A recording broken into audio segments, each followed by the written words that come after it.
azokusiza kakhulu. If you had to choose between submitting ingoma yakho on radio and just submitting to ama influencer, who would you submit it to? I will submit it to ama influencers. Yafika ke lento. Yathi mayifika nje. Ayirecord efonini. Asendela umunye umfana kithi. Asendela nomunye umngane wamala Stevie ngabatshena athi yabona ke le ihit. Le ndaba adapt ngiphethe ngiyokhuluma isilungu le nala ngifike nesibheda isilungu sathi ngisazama uadapta lezi sofuna ukungikhulumisa esikhulu yabona bona ngisho bepractice babeni mabeqala nje bepractice angihambe angayinginje indaba umculo angazi nje ngihlala nawo practice ukuthi mhlawumbe uyafika ukuza afika ngihleli nomtenzi mase beqala sebethatha iginga hayi sengiyahamba mina ngumuntu nje wayefocusele esikoleni. You know, ngiyabuza bala do you believe the chances to say let's go.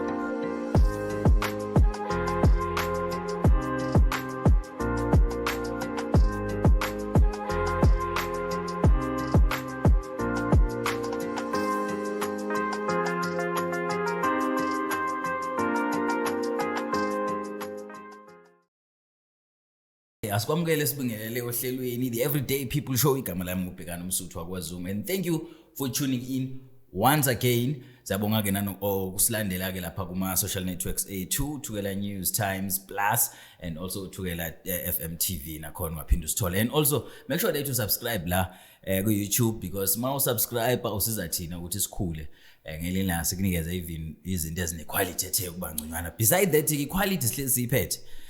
Thina senza show ukuthi masikhuluma nabantu sikhuluma nabantu ababalekile abantu abenza izinto emphakathini njengokuza igama le show Everyday People Show abantu ba everyday laba kodwa benza izinto ezi extraordinary.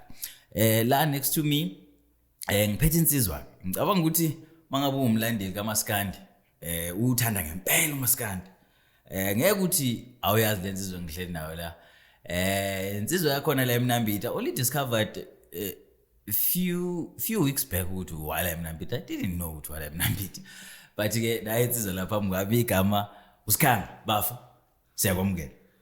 Sanibonani nginibingelele nonke kuyiThukela News. Mfethu hayi uye kusikhanga ngokusechazile umduduzo akakhanyile ngapha emculweni waziwa ngelakho usikhanga wakhona ke la eMnambitha.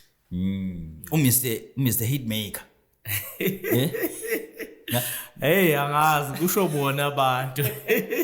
Sekunokunaka mawungena kuthiwa Mr Hitmaker.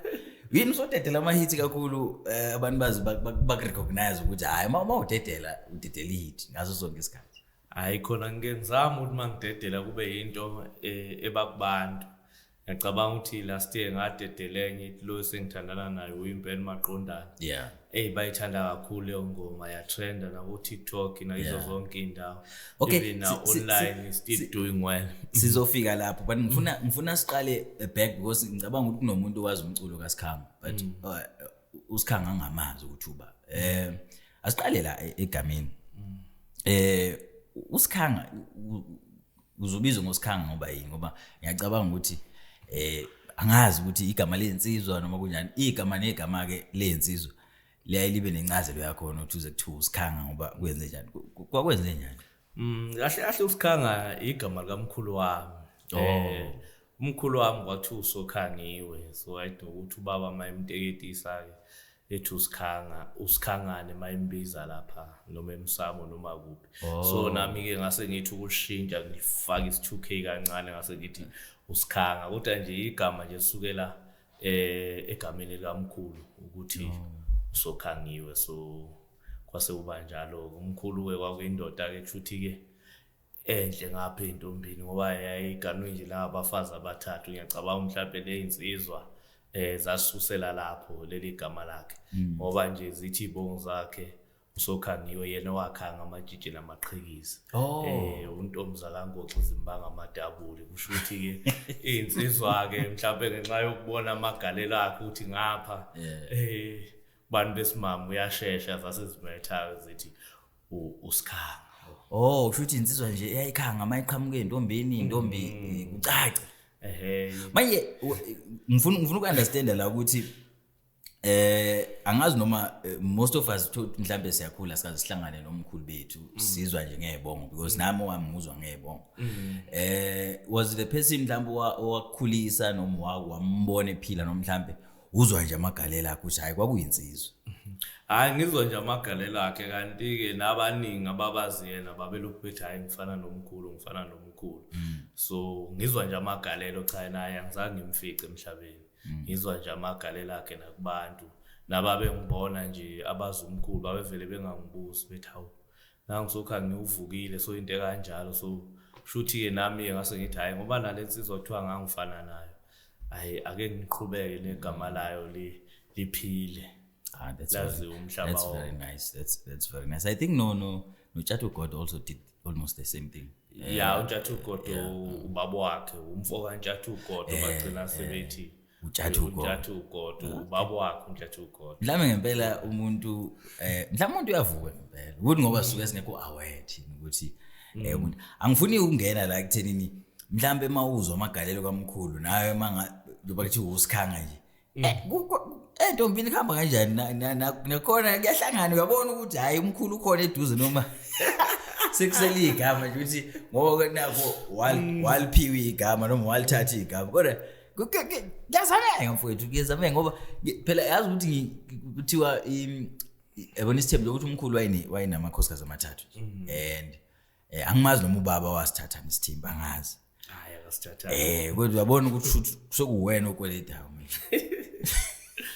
Hawu ngasho nje kuyazameka ngoba phela nami ezami izibongo zithi uNtomzi Mqoma ngoKiss khona lewe lasePitoli. Futhi khona hayi ukamkhulu kwasala. Hayi uzuqedile ke bawusho kanjalo. Ukhulele kuphi? Ukuphi ekhaya? Okay ngasho ukuthi ngokukhula ngokuzalwa ngazalelwa khona lenkandla.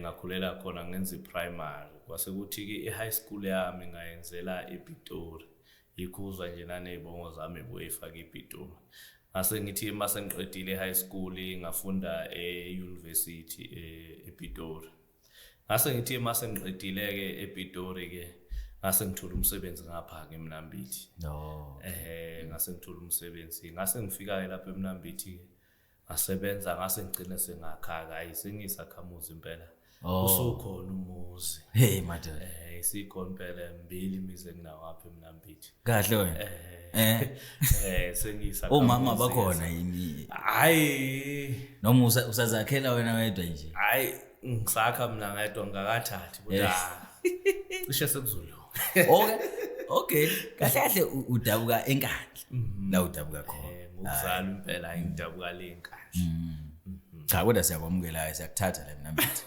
aseningithathile abantu basenkandla ke anizama omunye usikhanga ngoba lo hayi la siyamthatha aseningithathile sengiyisakhamuzi senginemizi so sengwala mosungishanje lapha amasipala hayi sengiyasabela siyasabela sengisabela ngapha eMnambithi mfowethu siyabonga kakhulu ukukhula kwakho mhlawumbe masingabheka nje ekhaya kuye ekhaya njani just nje usinikeza ibasic ukuthi hayi ngifike ekhaya kunje because siyazi ukuthi abanye bakhuliswa ogogo abanye bakhuliswe umaye khona abanye bakhuliswa ubaba engekho ukhule ekhaya njani nikhula kanjani niphila inhloboni impilo mina ekhaya ngikhule emshadweni ngikhule nje uma nobaba sebeshadile yimi firstborn futhi nje bathi before bethola ingane basebeshadile so ngazalwa vele sengizalelwe emshadweni kodwa ke ngathi ukukhula kwami ngakhulela ekhaya kuma ngenxa yamatoho ukuthi uma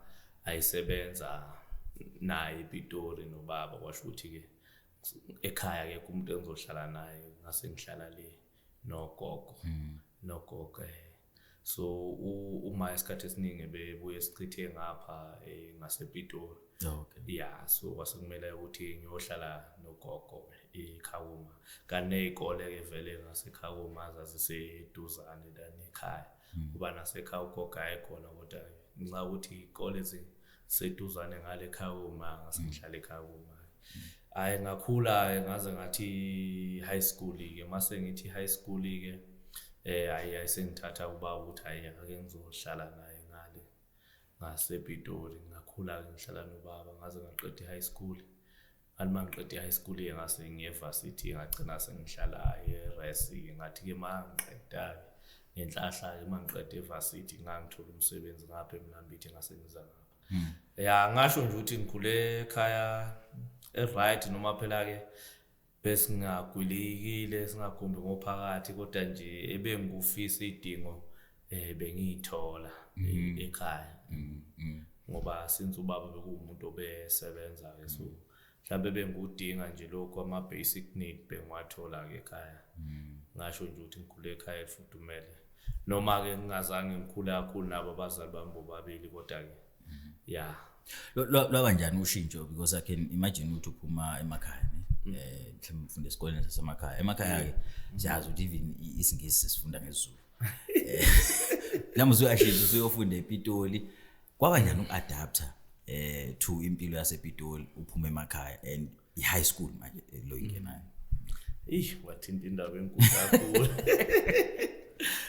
kwakunzima okay ubaba aqala ngifake lokushini iplan yakhe ukuthi mhlawumbe ngicine ngiyofunda kule Mama T Racial School aqala ngifake lokushini mangifike lokushini siyabuya siyabuya noma phela ilevel ayifana nasekhaya mayesethi ngonyaka ozayo yashintsha sekumama T Racial athi sengikhathele ushintsho mina ngashintsa wafika wenza grade 8 elokushini ugrade 8 ngawenza emakhaya ngafika ngashintsha isikole emakhaya ngawenza ugrade 8 high school okay qalenye environment grade 8 ngase ngiyokwenza ugrade 9 ngashintsha ngaye lokushini kwase kumele ngenze ugrade 10 athi ufuna ngishintshe manje ngiye town ngiyofunda nabelungu namandeni namama uyabo kumama T Racial School okuthiwa ama model C ke ngisakudala ngathi ngeke ngisashintsha ngikhathele ngagcina sengiqeda khona ke high school elokushini ngathi ngikhathele le ndaba adapt ngiphinde ngiyokhuluma isilungu le nala ngifike nesibhedaya isilungu ngisathi ngisazama ukuadapta lesi sofuna ukungikhulumisa esikhulu futhi sekwama grade aphezulu ngoba phela mhlawumbe kungcono mawushintsha usesema grade namancane so manje ngicabanga ushintsha ufunda grade 10 into ekanjalo ngathi wathi ngibadela lokushini ngiyabonga ngathi ngiyabonga kwase kumnandi kwasekumnandi enike enye into ke challenge ePitoli akusizona ngesilungu kuphela ePitoli imhlobo eminingi khona abeSuthu khona amaPedi khona amaTswana khona so nje isiZulu nje into engakhulunywa nje so kwakumele ngiadapt esilungwini ngiphinde ngiadapt na kwi language yabo labayikhuluma bathi iSpitori which okuyimixture yeSuthu oSpedi noStswana so uyabo kwakushintsho oluningi kakhulu ngonyaka owodwa mase kumele ngishintshe futhi ngiyele ayingasho ngathi seleminingi kakhulu lushintsho ngoba la sengiyazama ukuyincenga uthi ke ngiyincenge ngapha kwaphaseka kodwa noma kwakunzima kwaqala kwaba nzima leminyaka leyo yokuqala grade 9 kwaphaseka ke esikoleni ke umuntu mina wayephiwe nababhekele broadcast nje abazi abafunda nami ayibokutshela bayazi kufana nje even aka matric was number 2 nje the whole school ngaze ngafunda even angebhazari so nje esikoleni nje umuntu wayiphiwe impela umuntu zo sharp umuntu wayiphiwe kodwa ke kwathi ukungibambezela ukushintsha ngangaba lo mhlawumbe ngaqala uadapta kahle lapho ku grade 11 sebeyophela yikho ngathi mase ngifika ka matric nje ngase ngishisa yonke into isihamba kahle yikho kwangisiza kodwa mhlawumbe kuthiwa ngaphinde ngawuqala kwesinye isikole kwakuphinde kungike i-challenge mhlawumbe kwangenza ngize ngifeyile lezo zikole so ukhula are you exactly what you wanted to be ukhula because siyazi masikhula sonke sisuke sinamaphupho athile esikhula ngawo kuyenzeka khamba kwesikhathi ashintshe lawo maphupho kodwa there is one thing that you know ukuthi this is what I want to be yini lo ufuna ukuba yiyona ukhula uyiyona manje ngikhula mhlambe noma ngingaqhelile kakhulu engangikufisa kodwa ngangaze ngifisa ukuba umculi ngangaze ngibone ngumculi so umculo nje ungithole nje ngendlela kodwa nje angaze kufisa ukuba umculi mhlambe engangufisa ngaba yikho ngangifisa ukuba unjiniyela nangampela ngaba unjiniyela seqedile namanje vele usewuyo unjiniyela naseDunlop so ngasho ngithi ngokwemfundo hayi ngaba yilokho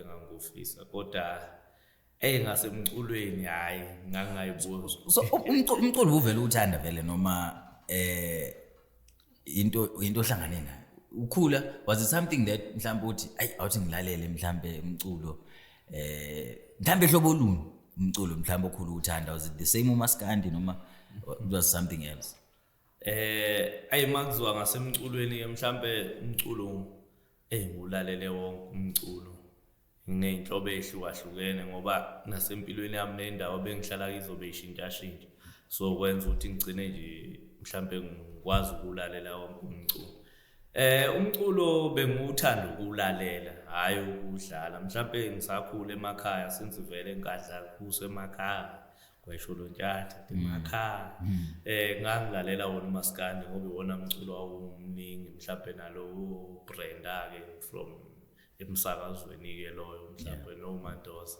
so ngakhula vele ngilalela wona uMaskandi ayikwamele ngiye ePitori wafike ePitori washintsha ukudla plate wafike washintsha kakhulu so ngathi nje ke ePitori kwashintsha kakhulu impilo engangiyiphila compared to emakhaya ePitori ke kwamele futhi ngiqale ke manje ngilalele kunjani hip hop ngilalela R&B nobani kuze nami ngizofitha ngiyakhumbula nje kokhona into wazi ngangiyithanda manje mangithi lalela hip hop ayivumele manje ngiyolalela uLil Wayne ke manje wavele manje ngiyolalela uLil Wayne kuze nami ngizofitha yabo wenze ngathi uya enjoy kuze sothi yabo noma kune conversation kube khona lento esicula ngayo ukuthi ayiphumile ukhiphile uDrake uphume ukhiphile uLil Wayne hayi ngawulalela kakhulu umculo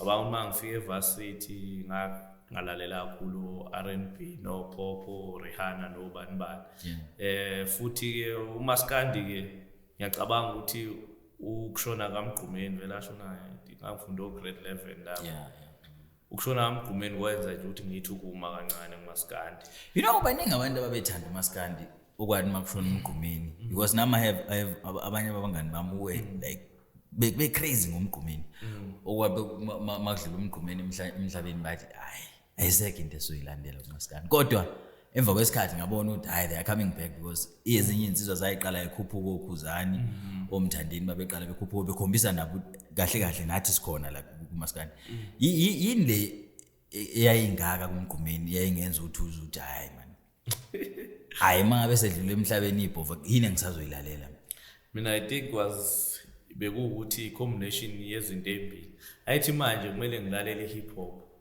no bani no R&B o Beyonce no bani kuthi ngifithe ini ngapha but uthando kaMgqumeni engikhule ngaye emakhaya lokulingdonsa lithi kaMaskandi sekhona leyo nto leyo so wanede washona yena vele ayisekho into ayingidonsa ukuthi ngiphinde ngiyolalela ngoba yena vele ngakhula kulalelwa yena nobhuti bami ekhaya futhi baba ngifaka kakhulu ngoba baba ethanda ikhansela but ubhuti bami ekhaya yibaba bethanda uMgqumeni so lento kaMgqumeni nje ngangifuna ukuzwa ukuthi noma ekhiphile uthini kanti ke loya muntu ayicula loya muntu abona njalo ayicula ayinama album mhlawumbe ezela la ko 10 obani nje amaqembu ayicula kiyo kodwa ayicula ngendlela ezihlukile kizo zonke so nje ngasho nje ukuthi uMaskandi acula uqeda umuntu nje waye talented so mase kushona yena ngisenkingeni yalayo ukuzama ukufitha ini kwavele kwalula ukuthi ngivele ngiqhubeka lendlela esengiyithathile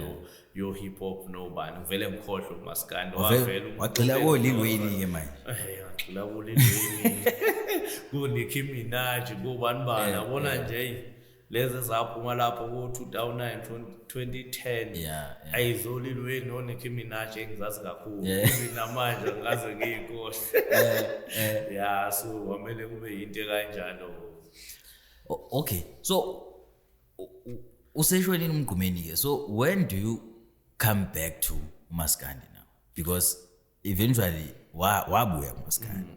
So ubuyiswa yini kuMaskandi? Was there omunye umculi mhlawumbe wathi ayi engathi kodwa lenkabi le ushunwayo ngathi uhamba kakhulu?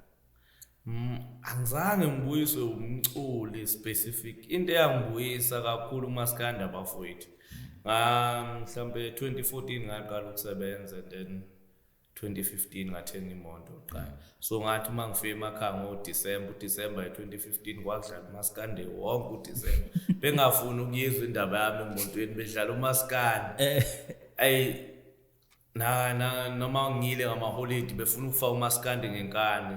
Ngabuyela kodwa ke omunye umuntu engangimkhonzile kuMaskandi kwakukhuzana. Oh yeah. So even noma ngase ngilalela leminye imculo kodwa ukhuzane ungamiyekile. Ngangamyekile phela futhi okunye ke ukhuzane ayicula noMtiyenzi. So uMtiyenzi wasafunda even sobabili eklasini ePitori. Safunda sobabili eklasini. So kwakunakho ukuthi mabekhiphile kwakuyimi umuntu oqala ukubalalela ngwavele umphila naye connected. Umphila hayi umshingo uthi connected okwazi ukulalela i-album yangaphuma uthi ayaphuma kodwa usuyitholile wena hey phela nabo babengabikho famous those days because I think beqala ukurecorda safunda uMatric and then album yabo yazaphuma 2011 sesiqedile uMatric. So vele babengakaziyo. Mina ngangilalela ngoba ngiyabazi befunda nayo iclass ikakhulu uMtiyenzi uye safunda iclass ehlala nasedeskini lona. Futhi ibongo zethu kwakukhanyile ababe ngazi nje umphakathi oyitshela ukuthi abo siyelamano zalo babo yedwa because sasukhanyile sobabili even naseclassini othola hlala sobabili edeskini so bejeni. So manje ke vele umuntu ophila naye vele mayikhiphile into izoqala kuzwa kahle.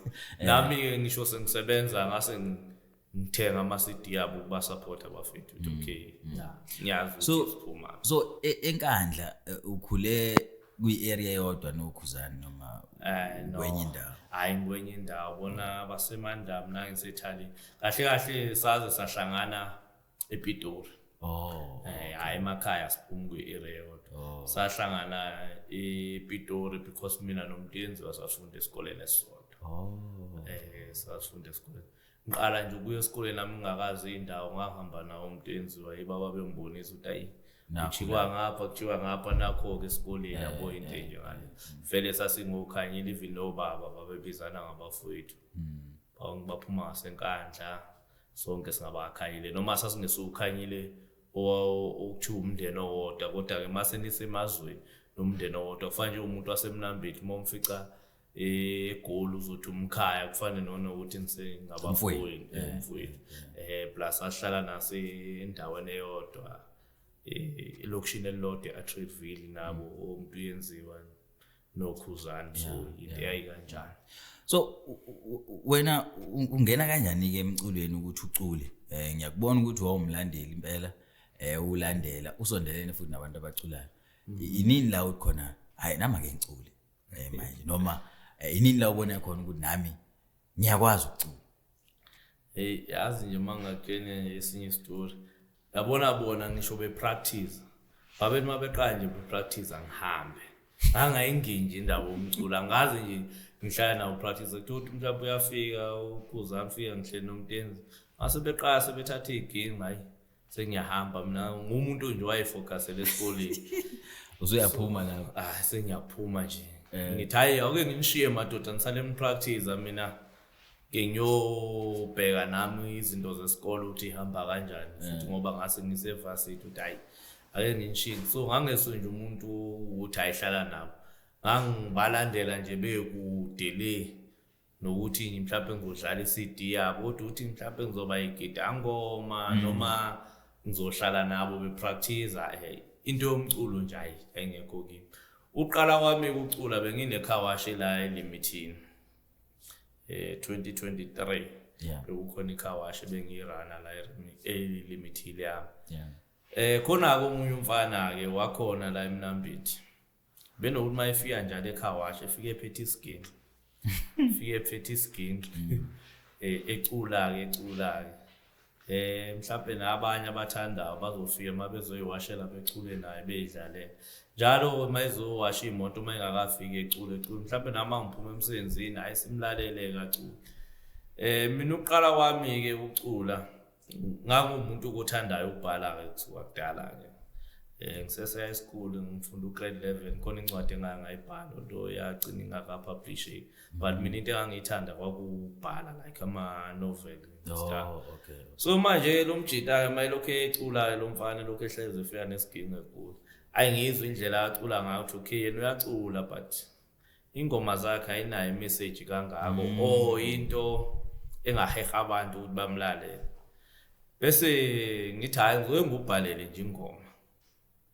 uyizwe nje ukuthi the way ubhala ngakhona angiboni ukuthi omunye umuntu ngamheha ukuthi ayilalele okay uyakwazi ukucula uyakwazi ukushaya isiginci but indlela ocula indlela obeka ngayo amagama ngizoke ngibhale something uyitest ucikozi kahle ngepeni yeah akucikozi kahle ngathi uzokubhala something ngoke ngibhale something uyitest uthi njani hayi ngibhale something mangibhala something ngalenkathi sekumele ayitest lo mfowayizwe ukuthi injani hayi washo ukuthi ke the time ke ethola nganomsenze TFS o Liberty ayisiyahamba lapha eKhawashi okay ayisiyahamba lapha eKhawashi mayisihamba ke vele sengiyibhalile ngoma hambe ngiye lapha kuSithuli ngifike ngiyifaka ngoba vele sengiyibhalile ngithothe ngiyiteste ngicule mina ngifake kuSithuli mangifaka kuSithuli hayi mangilayisa abantu bethi hayi mnandi khona nje umunye umfowethu ngilabathi hayi mnandi mongayitholela nje studio si right ngaba hit hayi nangempela ngivele ngisuke ngiyeThekwini ngiye GMD eThekwini hayi ngifike ngiyoyifaka khona eGMD ngathi ngiyifaka lapha eGMD vele ngifica khona abanye abaculi abadala nabakade bekhona endimeni becula ayibesho bonke bethi hayi hit yangempela bethi hit yangempela ngithi nshosho bethi hayi hit le hayi ngangiphethe imbili ngalelo langa ingoma ayibekhala nje ngazombili bethi hayi hit futhi ababethi hit kakhulu le yayithi crush yami khona nesidini engaze ngayibhala ngayo i-crush yakhe hayi ngafaka zona ezothuna lethi lo sengithandana nayo impela maqonda ase ngithi hayi uthi ngisase ngibhala ezinye ezo2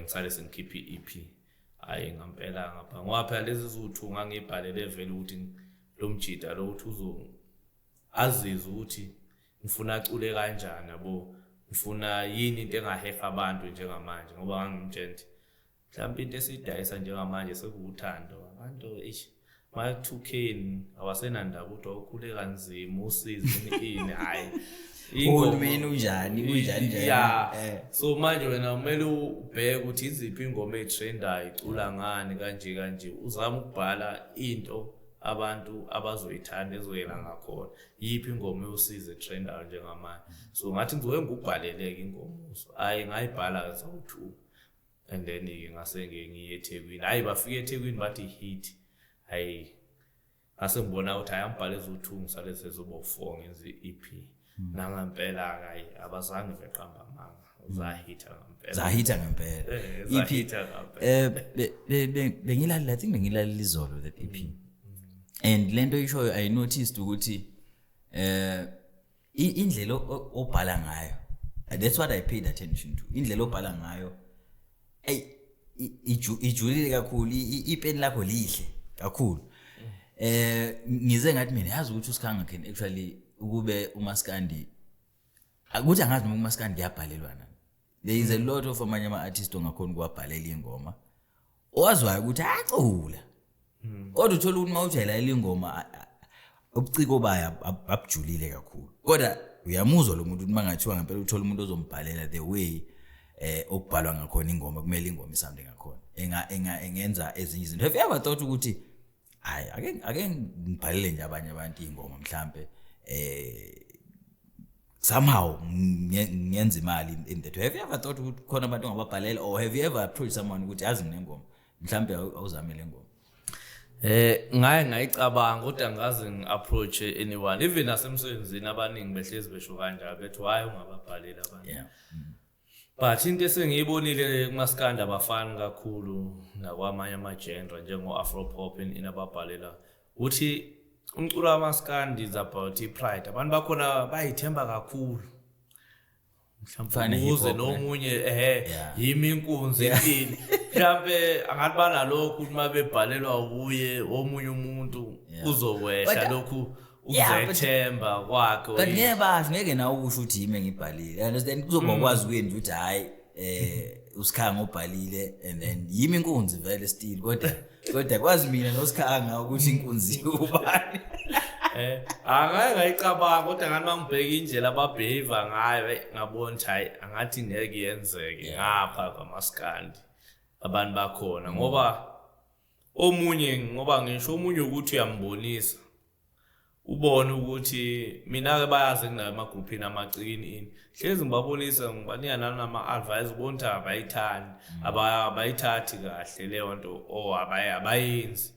Kufana njengalento kaShuni abanye ngibatshena ukuthi umculo ibusiness. So umculo mawuyibusiness kumele udayise lento ezothandwa abantu. Uma abantu bethanda ama-apula kumele udayise ama-apula, ungathi hayi mina ngithanda amabhanana ngizodayisa amabhanana futhi lokhu uhleli nesitoko sakho. So abantu khona umuntu othi ngikholela kuloShuni owami ngizoqhubeka nje ngenze wona, kanti wona kumele ubheke ukuthi imuphi uShuni osadlisa njengamanje, mhlawumbe uzama ukuncika kuyo ukuze nento yakhe izozwakala. Okwazi ukufuna ucula uShuni mhlawumbe wo-2005 kaMgqumeni ko-Tomorrow Morning into ashona naye lo Shuni engasawuculi ngoba ku-SMS ashone secula omunye uShuni ukuthi wena wawuthanda ngaleso sikhathi but ongasasebenzi even nomniniyo wabonta umsebenzi la. So abaculi bamaskandi banalokho ukuthi mabekholelwe entweni abafuni ukugudluka. So omunye ngobusho ukuthi uciko ngathi akacikuzanga kahle ngathi umtshela indoda kodwa ngathi awucikuzanga kahle la, hayi ngafuna ukulalela ngoba banalokhu ukukholela ukuthi bona yonke into abayenzayo uthi uyamtshela uzwe ngengoma esegadla ngapha. So yiyo into engasho ukuthi yake yangivimba lapho ngabona nje indlela abantu abaphila ngakhona ukuthi ngathi ngiyasebenza.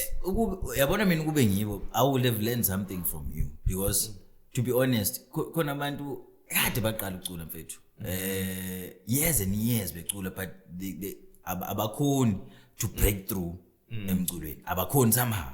Yeah. And when you have someone okutshela ukuthi no mina ngizana kuqala ucula just a few songs kodwa you can see ukuthi this person ubhekele uyale ngiyabona lapho.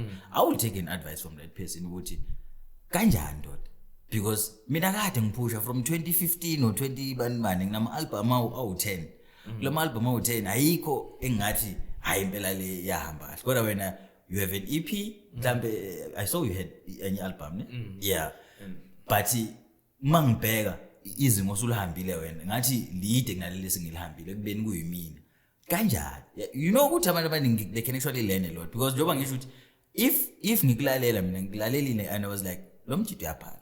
That's one thing into enkulu ngawo ukuthi you are good epenini, you understand.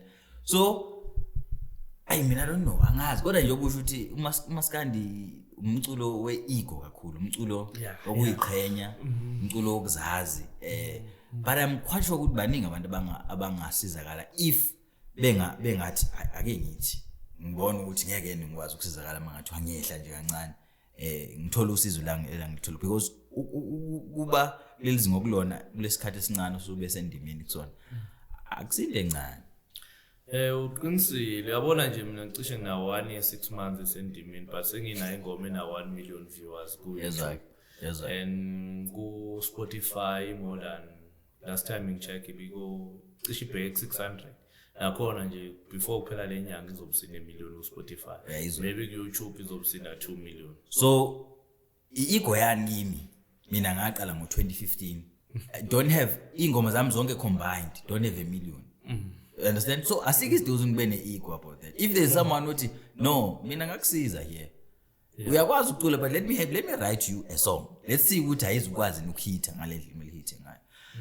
I think mhlambe le gang encane, I think le gang encane kodwa ama-2K ithe ukuba kancane udamba kancane. Mhlambe engakhona umfana ongamvuza lithi mfana ake wenze kanje, uyabona?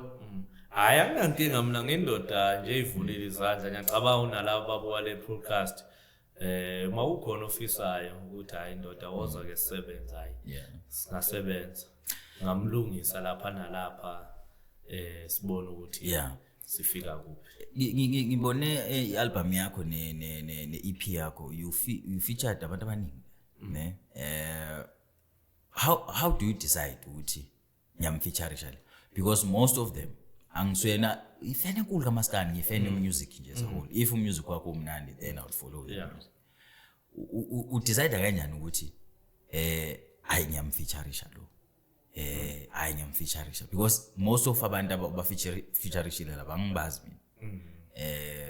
Udecide kanjani? Because I can understand more featureisha uKhuzani ukuthi decided because uKhuzani umculo kanje. Ngathi abanye mhlambe ngibeza kwezinye ingoma. Khona le ngoma yami yokuqala nje lo sengithanda nayo uImpela Maqondana, ngangifeature u2 Short. Ngangimuzwe kwenye ingoma iThibhinqa lami ufanelekile. Dinga icula nobhuti wakho something. Ngezwe ukuthi okay le usisu nezwe lihle, so uthi nami ke ngimbize ngizosebenza naye mhlambe ekhona esingakwenza. Nale style sengoma kuyasiza ukuthi okay mhlambe istyle sale ngoma sifuna umuntu onezwe kanje. Istyle sale ngoma mhlambe sifuna umuntu onezwe kanje.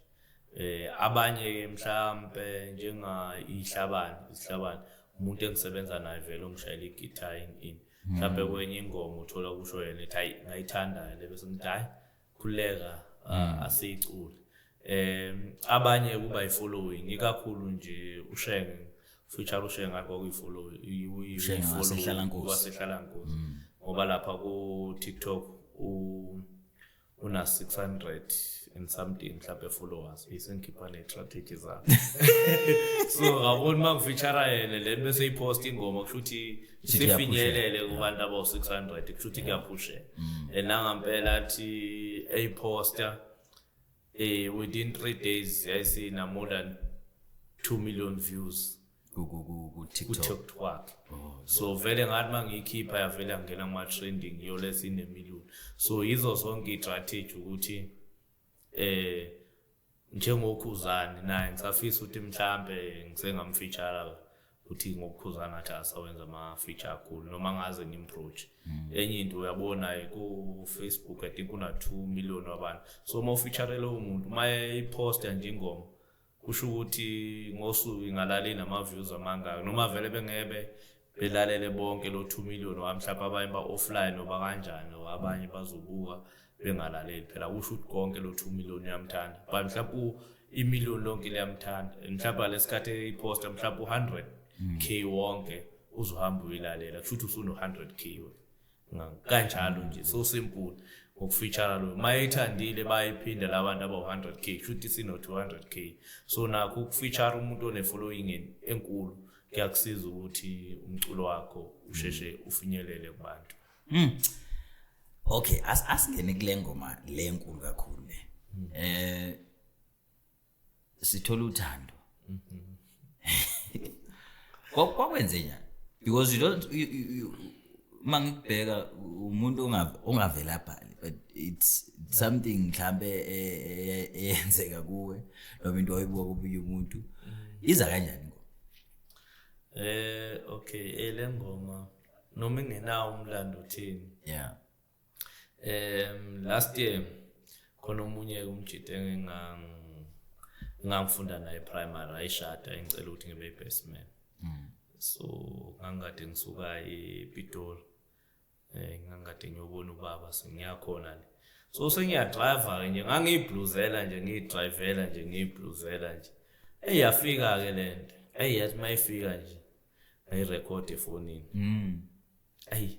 Asendela umunye umfana kithi asendela nomunye umngane wama la Stevin ngabatshena athi yabona ke le ihit yayifikela nje ngihambela nje ngidrivela futhi I think I was between iDandi neNewcastle ngoba kade ngisuke ePitoli sengiye eNkandla I was between iDandi neNewcastle ku quiet nje endaweni ku quiet nje angekho nanemoto ngidrive mhlawumbe ngingedwa nje ngekho nanemoto eziqhamuka ngibhluzela iyafika le ngoma ngazi noma wenza uyimude uthi ngiyemshadweni ngiyakuphi because angiyoba ibest man ngazi uma so October last year ayafika le ngoma ngiyidrive ubona ublues ungaboni ukuthi udlule kanjani kwezinye indawo ukude ngimcabanga ayafika le ngoma engathi ayi uthi ngirecord efonini engirecord efonini ase ngisenda le voice note ngisendela abantu abo2 ngathi ayile hit angempela this year yaba hit kade ngibakhumbuza ngiyakhumbula i26 October ngisendele ngoma ithi kuzoba hit kuba manje si hit yayifikela isikhathi esiningi ke mina ke mangihleli ayangisuke lo muntu ohlala ePeni eBhala isikhathi esiningi okunye kuyayifikela lapho ngihleli noma ngibona something okwenzakalayo lena nje ethi uimpela maqondana afike ngihlalele ngibuka iTV ngibuka ezitori zakuMzansi Magic so lena intombazane siyajabula sithi hayi uimpela maqondana athi leya hook le hayi it's gonna hit hayi ngayithatha vele ngakulezi ingqondo ukuthi ngibhalela lo mfana ingoma hayi ngayithatha asengieda kunye isikhathi esiningi ngithola one hook engomeni bese ke ngibona ukuthi lokho okunye ngieda kanjani ama backing and stuff mangithole nje one line engibona ukuthi inspiration ekwenza ukuthi ubhalele kuyona njengoba usubhali essay ukuthi unikweze topic bese uya brainstorm mangathola nje that one hook njengalena nje sithola uthando la singenathemba sengizobona ukuthi ngithini ngalokho lapha nalapho but nje that inspiration yengisizayo very interesting ku-interesting because abantu abafani kwangibani sasihleli naye la umenzi wazi ukuthi umenzi usaid uyayiphupha ingoma angisazi noma umenzi noma kokuba kumkhizeni because abanye babumkhizi actually said yeni Collins Collins ingoma yena ebusuku welele uyayiphupha ingoma avuke seyicula ekseni yabona akufani indlela ayafani mhlawumbe indlela aphiwe ngayo nakimi angihlali ngibhale iyayifikela isikhathi esiningi lezi ngihlala ngibhala ayihit esuke izohit iyayifikela esuke izohit phela kuyenze usufuna yabo ukugcwalisa ialbum 12 tracks noma 10 tracks usuthi hayi ake ngihlaleke ngibhala ayihambi but ingoma esengibone ihamba kahle lezo izoyifikela ukuthi ngihlelo ngifunda something Facebook okuphi besiyafika before nje sivale sesiya ngasemaphethelweni ngifuna ukuchecka la indima edlalwe uTikTok because I know ukuthi ama artists amaningi these days they blow up uTikTok baningi abantu that we didn't even know ba exist but ngo TikTok nje wodwa usuyayazi ingoma sometimes awazi nanokuthi kabani but you just know ingoma ku TikTok indima mhlambe edlalwe ku TikTok kowakho umculo ingana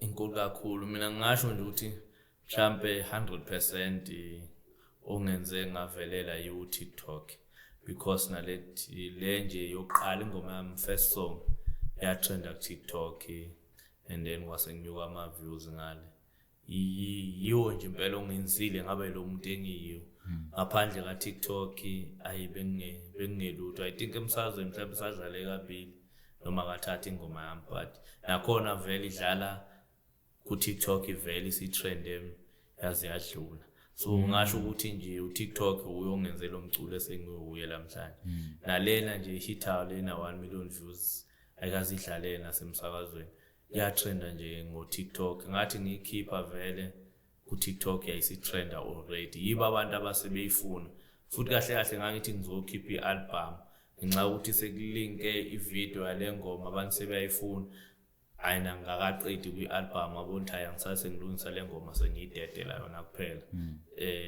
ngoba abantu ka TikTok bayifuna futhi ya trend yabo mase ngizoyidelayisa bazoswa abantu sebekhoshiwe yibe ingasekho emehlweni ngabona hayi ake ngiqale ngayo isesemehlweni ngisazobuye ngikhiphe nangampela yaphuma so nje uTikTok ngathi ureplaceile kakhulu imsakazo nama TV nani because most of umsakazo manje izingoma ifika izizwe ku TikTok and then izwe sidlala emsakazweni yebo even nami kwenzeka same thing so yeah uTikTok usebenzela kakhulu thina amaciko hayi usebenzela kakhulu namaningi nje amaciko ngawa advise ukuthi asondelane no TikTok yeah ukuze umculo uzokwazi ukukhula kukhona abantu ekuthiwa ama-influencers ku-TikTok ngifuna ukubuza lo mbuzo because ngiyazi ukuthi most of the time ama-artists ayabasebenzisa kakhulu have you used ama-influencers? Yes yeah kuleyo qala nje ngoba ngangakaziwa ngasebenzisa i-influencer ngasebenzisa uMambomvu lelo sengithana nawe impela after ipostile mhlambe think no lokhunjana no 80 yama lokhunjana yama video enziwe ka TikTok but after isebenzisile yazi yayale ku 20k so ama influencers anamandla kakhulu ngisho ngithi anamandla futhi mayiqondene ingoma yakhe imnandi azokusiza kakhulu. If you had to choose between submitting ingoma yakho on radio and just submitting to ama influencer, who would you submit it to? I would submit it to ama influencer. Straight. So yeah, mina ngikhushulwe yiwa ama influencer. Ngisho ukuthi ingoma yami nje yanede yapostwa yiwa ama influencer yaphuma. Enyuka ama views. Negama lami laqala laziwa. Yeah, but ke kodwa sengibuya kuloko kwesibili, angisebenzisanga influencer vele ngathi ngiyikhipha yayisekuyi demand. Le na 1 million views ngase ngaziwa yayisekuyi demand ayisifuna bona. So sase singasekho isidingo. But wafuma ukuthi sisekhona isidingo futhi ngisengawasebenzisi. Injani manje? Yakuphiya online. Injani manje ngiyazi ukuthi uthe una 1.5 years uqalile. But how is money? Is it something because into engiyaziyo ngabaculi will show you into abafuna ukuthi uyibone. And sometimes abantu sebabuka and we like ish mfethu umjitalo into yakhe great. Ngifuna ukubuza nje wena honestly. How is money? Is it good money? Ungakhona yini ukuthi ngelila ngasikubona ukuthi sengiyayeke torhweni manje. I'm straight ngibheka music.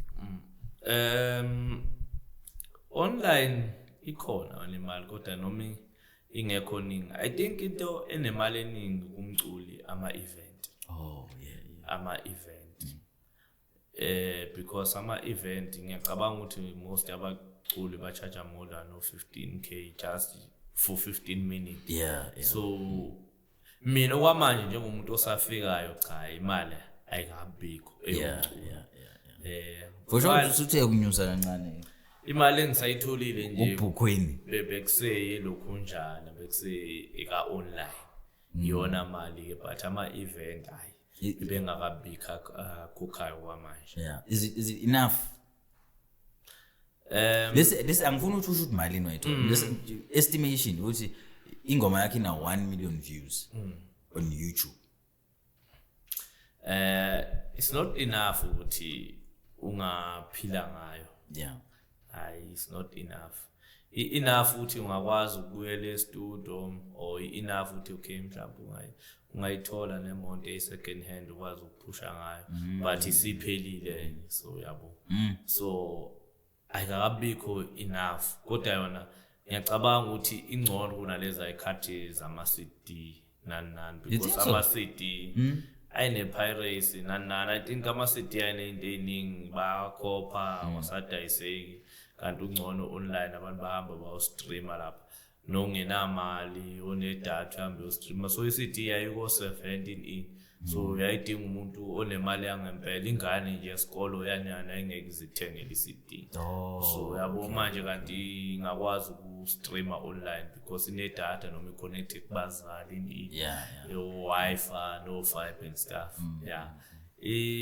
Imali ayangakayiboni mfana kithi kwamanje but ngiyathemba ukuthi uhamba kwezinto mangithola bookings Yeah. ngizoyibona imali but mangibuka obhuti abadala sebekhona endimeni hayi ngiyabona ikhona imali Masukhuphuke kahle. Masukhuphuke kahle masubhukwe kahle usunama event Yeah. hayi khona hayi wona ama booking hayi bengakahambi kahle kwamanje so ngiyacela nje ukuthi kubantu abenza imicimbi noma ngayimiphi imshado memulo noma ngayiphi imicimbi basithinte sotholakala sofika Yeah. noma imicimbi yasemakhaya nje lokujabula imshado memulo nani bengasithinta siyatholakala naba plan ukuhlela ama event basithinde siyatholakala futhi ngasho ukuthi event engisazoba kiyo kwamanje i150 yes akonfirmiwe 150 Maskandi Festival. Maskandi Festival yes bonke kunesicindi ngokusikhumbula sibiza Yeah. No, mfowethu angingabe ngisakubambezela kakhulu. Mhlambe yini esingayilindela kusikhanga na unyaka uyaphela ubheke ezantsi. Siyazi ukuthi masibheke uDecember. Suke ngempela seyijahana ngempela lapho. Kodwa mhlawumbe singakulindela kusikhanga noma usikhanga uthi hayi kulo nyaka guys ngiright ake nilindele unyaka ozayo. Awukhona umsenzo sekhona ngoba ngize ngakhipha lesingili nje. I think ngizobuya ne-EP khona i-EP engizoza nayo ngoSeptember bekumele ngikhiphe i-EP. Look, September next week. Yeah. I vele isi ready ukuthi Okay. khona ama feature ambalwa engisawafuna ngingakawatholi so mangathola lawo ma feature ke Yeah. ngizobe sengiqedile sengikwazi ukurelease ngwaphelisha engoma enkulu so manje ngiyadinga abantu abazongesena abazongilekelela khona ama feature engisazama ukubahlanganisa ukuthi zizama ukuphuma lento enkulu futhi ezoba mhlambe ku-level yayo le trendayo njengamanje. Yeah. Wait, you know, ngicabanga ukuthi kuba khona into engisafuna ukuyenza, safuna ukuhlala nje phansi nabaculi bakaMaskandi mostly.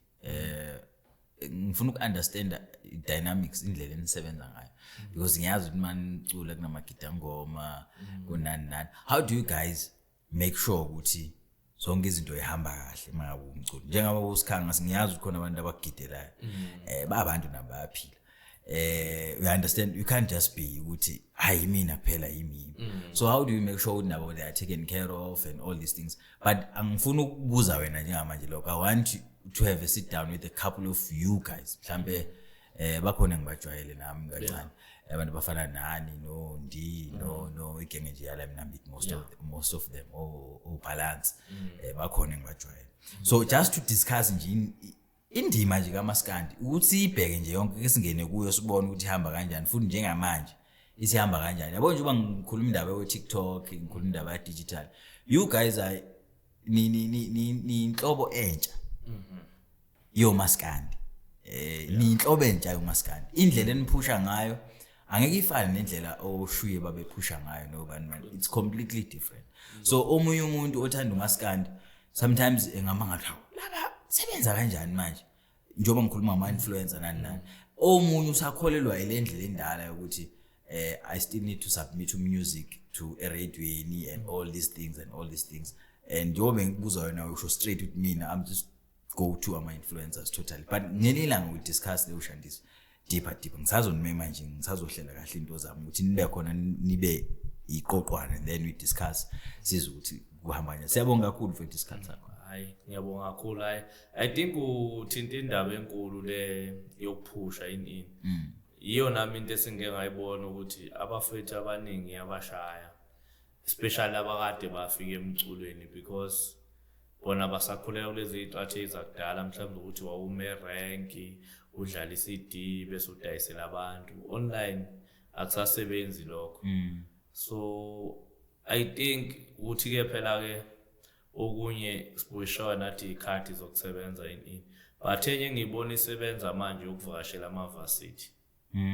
Yabo abantu le gang aseThekwini nje noSaliwa nobani iyabasebenzela kakhulu no Navigate because I think konke ama campus ane wifi nomculo wethu uzulalela ku-wifi. So uvakashela lo bantu strategist uvakashela lo bantu bekwazi kusho ukuthi igain uzothi umuntu ehlalele ebhorekile ecampusini angazwenza ngeWi-Fi uzolalela lapha wena ngoba ukujwayele ukufika uthi awuke ngimuzwe usikhanga ohlezela uthi noma mhlawumbe ufile futhi ayithanda ingoma yakho usezonjalo ama ecampusini ahlezi ayidlala ingoma yakho so yinto engeke ngababona ukuthi yabasebenzela kakhulu ngeke ngayipropose kwamanye ama-artist basho ukuthi ke amanye ama-artist mhlawumbe akayibona nasajwayelele indlela yakudala mina into ebuye ingishaye ukuthi Monday to Friday ngiyasebenza ngize ngishayise ngo-4 anginazo isikhathi mhlawumbe sokuhambela lezi indawo ngenzini but